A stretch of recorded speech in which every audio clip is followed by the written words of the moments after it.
جی آج frontal attack ہے, آج پریس کانفرنس اتنی ہوئی, صرف بارش ہو رہی ہے, لیکن آپ کی اسیسمنٹ کیا ہے پی ٹی آئی کے لیے کتنا بڑا چیلنج؟ پی ٹی آئی جو ہے وہ جان بوجھ کے اس کو لائٹ لے رہی ہے, ان کو بھی پتہ ہے کہ معاملہ سیریس ہے, اور مسلم لیگ نون جو ہے وہ جان بوجھ کے سوچتے سمجھتے ہوئے اس کو ضرورت سے زیادہ آؤٹ آف پرپورشن اس کو اچھالنے کی کوشش کر رہی ہے. کیونکہ آپ نے بھی اس الیکشن کمیشن کے فیصلے کو غور سے پڑھا ہوگا, میں نے بھی پڑھا ہے اور بھی لوگوں نے پڑھا ہے, تو اس میں بالکل یہ بات درست ہے کہ منی ٹریل تو موجود ہے, لیکن آخر میں جا کے جو الیکشن کمیشن کہہ رہا ہے کہ آپ نے آئین پاکستان کے آرٹیکل 17 کی خلاف ورزی کی ہے, اور ساتھ ہی ساتھ جو الیکشن ایکٹ ہے 2017 کا اس کی وائلیشن کیا ہے, اور ہم آپ کو دیں گے شو کاز نوٹس.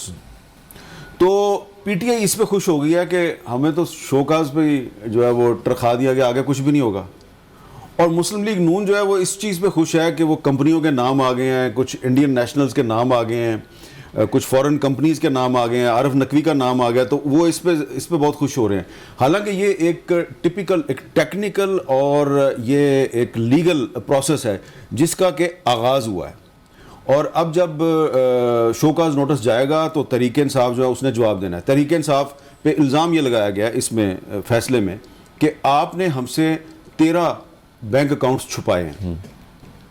اب یہ بڑا سیریس الزام ہے, ایک ہو گیا غلطی سے, 2 ہو گیا غلطی سے, تو 13 آپ نے اکاؤنٹس چھپائے ہیں. پھر اس میں کہا گیا کہ جناب عمران خان صاحب نے بطور پارٹی کے سربراہ کے جو ہمیں حلف نامہ دیا ہے وہ جھوٹا ہے.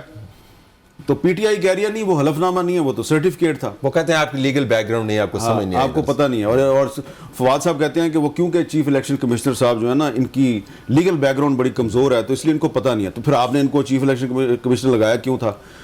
اور خیا آصف صاحب جو ہیں اور ان کے جو ہم نوا ہیں وہ کہہ رہے ہیں جی اسرائیلی ایجنٹ ہے, انڈین ایجنٹ ہے, یہ ہے وہ ہے. تو میں نہ تو جو مسلم لیگ نون کا اس وقت جو نیریٹو ہے نہ میں اس سے ایگری کرتا ہوں, اور نہ ہی جو پی ٹی آئی کا اس وقت نیریٹو ہے نہ میں اس سے ایگری کرتا ہوں. میں ایگری کرتا ہوں جو الیکشن کمیشن آف پاکستان نے جو فیصلہ لکھا ہے اس کو اگر یہ دونوں پارٹیاں سمجھنے کی کوشش کریں تو مسلم لیگ نون کو پی ٹی آئی کے آنے والے انجام سے سبق سیکھنا چاہیے, اپنے بھی اکاؤنٹس سیدھے کرنے چاہیے. تو یہ ایک ابتدائے عشق ہے, آگے آگے دیکھیے ہوتا ہے. یہ جاتا ہے سپریم کورٹ کے پاس, ایک ایسی سپریم کورٹ جو جس کے جج صاحبان معتبر جج صاحبان اپنی کریڈیبلٹی اور اپنی جوڈیشل کمیشن کی پروسیڈنگز کو معتبر ثابت کرنے کے لیے آڈیو اپنی ان کو جاری کرنی پڑتی ہے. اس کے اندر بھی بیٹلز بہت ہیں, 3 ممبر بینچ کے اوپر جو بحث چل رہی ہے وہ اس سے بھی آپ واقف ہیں. سپریم کورٹ کے لیے بڑا چیلنج. دیکھیں سپریم کورٹ کے پاس کیس جائے گا کہ عمران خان صاحب صادق اور امین ہے یا نہیں ہے, تو وہ کیس جو ہے وہ صرف وہی ججوں کو سننا چاہیے جن کے بارے میں پبلک کے اندر یہ سوال نہیں ہے کہ یہ صادق اور امین ہے یا نہیں ہے. اگر چیف جسٹس صاحب کو اپنی سچائی ثابت کرنے کے لیے آڈیو جاری کرنی پڑتی ہے اور اس آڈیو کے بعد بھی 2 ججز جو ہیں سپریم کورٹ کے وہ تردید کر دیتے ہیں تو ان کے بارے میں بھی لوگ سوال اٹھا رہے ہیں کہ وہ صادق اور امین ہے یا نہیں ہے. تو جو اگر یہ کیس الیکشن کمیشن میں جاتا ہے تو یہ جو مشہور زمانہ 3 ممبر بینچ ہے اس کے جو تینوں جج صاحبان ہیں ان کو یہ کیس نہیں سننا چاہیے. You take quickly. ایبسلیوٹلی یہ کیسے ہو سکتا ہے؟ ایک تو سیدھی سادی بات ہے کہ آپ کو نے تو خود جس کو ڈکلیئر کیا ہے ان کے بارے میں آپ سوال اٹھے تو آپ ہی نے ریوزٹ کرنا ہے. It's as simple. بہت شکریہ. ان کا خیال یہ کہ ہم نے اپنی کنسٹیٹوئنسی سے بات کرنی ہے, ہم نے سڑک کو ہیٹ اپ کرنا ہے, اگلے انتخابات کی کیمپین چلانی ہے. یہ کیا آپ پیپر لے کے پھر رہے ہیں 68 پیجز سے, ہم ایک بیانیہ بنا پائیں گے؟ تو میں ذرا آپ کی اسسمنٹ چاہ رہا ہوں کہ ان حقائق کے پیش نظر کیا وہ بیانیہ متبادل بنانے میں کامیاب ہوں گے یا نہیں؟ دیکھیں ماضی میں تو متبادل بیانیہ بنانے میں وہ کامیاب ہوئے ہیں, اور دوسری پولیٹیکل پارٹیز کو اگر آپ کمپیئر کریں ان کے ساتھ مسلم لیگ نون کو, پیپلز پارٹی کو, تو انہوں نے تو میرا خیال ہے پاکستان کے ریاستی اداروں کے خلاف اتنی سخت زبان استعمال نہیں کی, نہ ہی اتنی گالی گلوچ کیا جتنی انہوں نے کیا ہے. تو تحریک انصاف کا ایک خیال ہے کہ جو مرضی ہمارے خلاف جتنے مرضی فیصلے لکھ لیں, ڈاکومنٹس لے آئیں, ایویڈنس لے آئیں, آڈیو ٹیپس ہماری آپ نکال کے لے آئیں, لیکن جب ہماری سائبر کمانڈو فورس جو ہے جب وہ ریاستی اداروں اور ان کے سربراہان کی ایسی تیسی شروع کرے گی تو یہ کس کھیت کی مولی؟ تو یہ کس کھیت کی مولیاں؟ اگر کسی نے ہو سکتا ہے سرنڈر کر دیا ہو اور اگر وہ سرنڈر کر سکتے ہیں تو یہ کس کھیت کی موریا چیف الیکشن کمشنر. تو آپ دیکھیں نا کہ جو ججز تھے یہ سپریم کورٹ کے, جب انہوں نے اپریل والا فیصلہ دیا تھا تو کیا ہوا تھا ان کے ساتھ؟ مجھے خود پتہ ہے کہ اس وقت موجودہ چیف جسٹس صاحب جو ہیں وہ کتنے ڈسٹرب تھے اور کتنے پریشان تھے وہ. اب ان کے بارے میں وہی رویہ اگر نون لیگ نے اور پیپلز پارٹی نے اختیار کیا تو وہ کچھ بھی نہیں ہے اس کے مقابلے میں. اسی طرح ہماری ملٹری اسٹیبلشمنٹ کے بارے میں جو تحریک انصاف کی جو سائبر کمانڈو فورس ہے اس نے جو کچھ کیا ہے, اور جو ان کے باقی جو حامی ان کے یوٹیوبر ہیں, اگر وہ باتیں کوئی اور کرے تو پھر 9 مہینے کی مثلا صبح سے میں ایک حیران کن سینٹنس سن رہا ہوں نصرت, اور وہ بار بار دہرائے جا رہے ہیں, اور وہ تجزیہ نگاری میں بھی اب سینٹنس آنے لگ گیا ہے کہ ثابت ہو گیا جی فورن فنڈڈ تو ہے ہی نہیں. اس میں کہاں پہ فورن فنڈڈ ہے؟ اس کی ایک وجہ ہے نا, اس میں آپ دیکھیں وجہ یہ ہے کہ ان کو پتہ ہے کہ جو ہم نے کہنا ہے اور اس کے بعد پھر ہمارے فالوورز نے اس کے ساتھ جو ریپیٹ کرتے رہنا ہے اور پھر اس میں گالیاں بھی دینی ہیں اور سب کچھ کرنا ہے. اب ایک کنٹراڈکشن تو ہے نا اس میں, وہ جو آپ کہہ رہے ہیں کہ بظاہر وہ کہہ رہے ہیں کہ جناب سب کچھ ٹھیک ہے لیکن اندر سے ٹھیک نہیں ہے. وہ کہہ رہے ہیں جناب کہ وہ فورن فنڈنگ کا الزام تو غلط ثابت ہو گیا, لیکن ساتھ ہی ساتھ مسترد بھی کر رہے ہیں اور چیف الیکشن کمشنر جو ہے اس کی مذمت بھی کر رہے ہیں, اس کے خلاف دھرنا بھی دے رہے ہیں.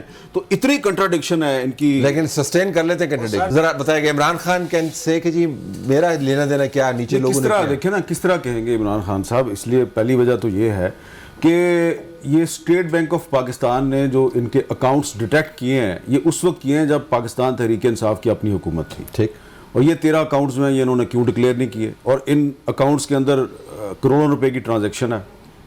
تو یہ عمران خان صاحب کے نام پہ ہوتا ہے نا سارے بعض اکاؤنٹس تو حامد کھلے ہوئے ہیں عمران خان کے نام پر, اچھا, جس کو انہوں نے ڈسون کیا. پھر اس میں کچھ فنکشنز ایسے ہیں بیرون ملک میں جن میں ٹیبلز جو ہے وہ بک ہوئی ہیں, فروخت ہوئی ہیں, وہاں پہ مہمان خصوصی عمران خان صاحب تھے. کے الیکٹرک کا جو معاملہ ہے تو اس میں کے الیکٹرک جو ہے وہ ابراج کو پیسے بیچتی ہے, ابراج وانٹن کلب کو پیسے بیچتی ہے, وانٹن کلب جو ہے وہی پیسے کے الیکٹرک کے پیسے وہ پی ٹی آئی کے اکاؤنٹ میں ٹرانسفر کر دیتی ہے. تو جو وانٹن کلب کا جو فنکشن تھا وہاں جو پیسے اکٹھے ہوئے تھے وہ تو چیریٹی تھی نا, وہ تو it was suppose to go to Shaukat Khanum یا نمل کالج کو جانے چاہیے تھے وہ پیسے. نام نہیں دیا, انہوں نے کہا کہ فلاحی مقصد کے لیے یہ دو فلاحی, لیکن وہ تو چلے گئے پی ٹی آئی کے اکاؤنٹ میں اور اس کے ثبوت موجود ہیں. تو یہ ساری چیزیں جو ہیں یہ جب سپریم کورٹ میں یہ کیس آئے گا تو یہ وہاں پہ جائیں گی. اس میں جو مجھے ایک تکلیف ہے, دکھ, ایک انسان کی حیثیت سے, ایک پاکستانی کی حیثیت سے, وہ یہ ہے کہ تھوڑا سا مجھے وہ ضمیر میں خلش بھی ہے کہ میں نے شوکت خانم کے لیے کافی کام کیا ہوا ہے, اور پیسے تو بہت اتنے نہیں دیے ہوں گے, دیے ہیں لیکن اتنے نہیں دیے, لیکن ان کے میں نے بہت سے پروگرام ہوسٹ کیے, ان کے لیے فنڈز کلیکشن کی کمپین میں حصہ لیا بہت پہلے سے, جب ہم 91 92 بہت میں. معصوم ہے, لیکن جب وہ لانچ ہوئے تھے نا تو اپنے ہر دوسرے پروگرام میں یعنی جب وہ سیاست میں آئے تھے, یار وہ بھی تمہارا کنٹریبیوشن مان لیا کرو, اتنا یعنی کثرت نفسی سے کام نہیں لیا کرتے, میرے بھائی ہو چھوٹے یار. نصرت صاحب آپ میرے بزرگ ہیں, لیکن آپ کی خدمت میں یہ عرض ہے کہ 2002 میں جب عمران خان صاحب قومی اسمبلی میں اپنی پارٹی کے واحد ممبر تھے ایک, جی, تو نواز شریف صاحب جو آپ کے دوست ہیں, ارے وہ جدہ بیٹھے ہوئے تھے, یہ واقعہ کب ہوا, اور محترمہ بینظیر بھٹو صاحبہ جو آپ کو نصرت صاحب کہتی رہتی تھی, وہ دبئی میں بیٹھی ہوئی تھی. پاکستان میں ایک پولیٹیکل ویکیوم تھا, یہاں پہ ٹرائبل ایریا میں آپریشن ہوتے تھے, ڈرون اٹیک ہوتے تھے, کوئی بندہ بولتا نہیں تھا. تو خان صاحب جو ہیں ان کو ہم بلا لیتے تھے روزانہ اور وہ آ جاتے تھے, اور ایک پارٹی کا واحد ایم این اے تھا. اور اس کے بعد اس میں نصرت اس کو طلعت صاحب کو یہ بھی پتا کہ ایک فیز وہ بھی آئی تھی جب پرویز مشرف صاحب جو ہیں وہ بڑے ناراض ہوتے تھے کہ اس کو کیوں بلایا جاتا ہے. تو میرے جیسے لوگ, طلعت صاحب جیسے لوگ, بہت سے اینکر جو ہیں وہ صرف مشرف صاحب کو تنگ کرنے کے لیے بھی بلاتے تھے. اور اس میں یہ بھی بتا دیں کہ عمران خان کو بلانا دنیا کا آسان ترین کام تھا. اگر 8 بجے حامد کا پروگرام ہے, یہ وٹنس ہم نے بھی کیا اور میں نے خود بھی کیا, 8 بجے حامد کا پروگرام ہے, 8 بجے میرا پروگرام ہے, تو 7:50 پر اگر کوئی گیسٹ نہیں ہوتا تھا تو آپ کال کرتے تو آ جاتے تھے نا. اچھا, میں پھر اس موقع پر ایک بات کر سکتا ہوں, میں اس وقت بھی کہتا تھا وہ میں نہیں جانا کھیڑیاں دینا. آپ کے پروگرام کے اندر گیسٹ کی گنجائش نہیں تھی, شروع ہوا اور آپ بھی گئے تھے دربار میں حاضری دینے, ہمیں یاد ہے. لیکن آپ اس کے اوپر آئے تو یہ کتنی ستم ظریفی. وہ ایک واقعہ میں نے سنانا ہے, وہ جو آپ نے بات کی ہے, کسی کی توہین کرنا مقصد نہیں ہے, لیکن یہ ہسٹری ہے. جب عمران خان صاحب نے قومی اسمبلی میں وزیر اعظم کے الیکشن میں مولانا فضل الرحمان کو وزیر اعظم کا ووٹ دیا, تو ان کی وائف تھی اس وقت جمائمہ صاحبہ, وہ بڑی غصے میں تھی کہ اس کو کیوں ووٹ دے دیا ہے. انہوں نے مجھے میسج بھجوایا کہ اس کو آج عمران کو پروگرام میں بلاؤ. اچھا, انہوں نے مجھے میسج بھجوایا کوئی 6:30 بجے کے, 6:45 بجے کے قریب. بائی دیٹ ٹائم آپ کو پتہ ہے آپ گیسٹ ویسٹ کر چکے ہوتے ہیں. تو میں نے ان کو کہا کہ کل کر لیں گے کیونکہ آج تو میرے 3 گیسٹ ہو گئے.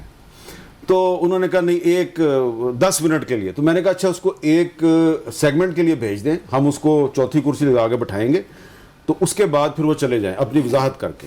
تو خان صاحب آئے, انہوں نے کندھے پہ اپنا کوٹ لٹکایا ہوا تھا, وہ آئے اور 8 بجنے میں 5 منٹ پہ وہ آ گئے.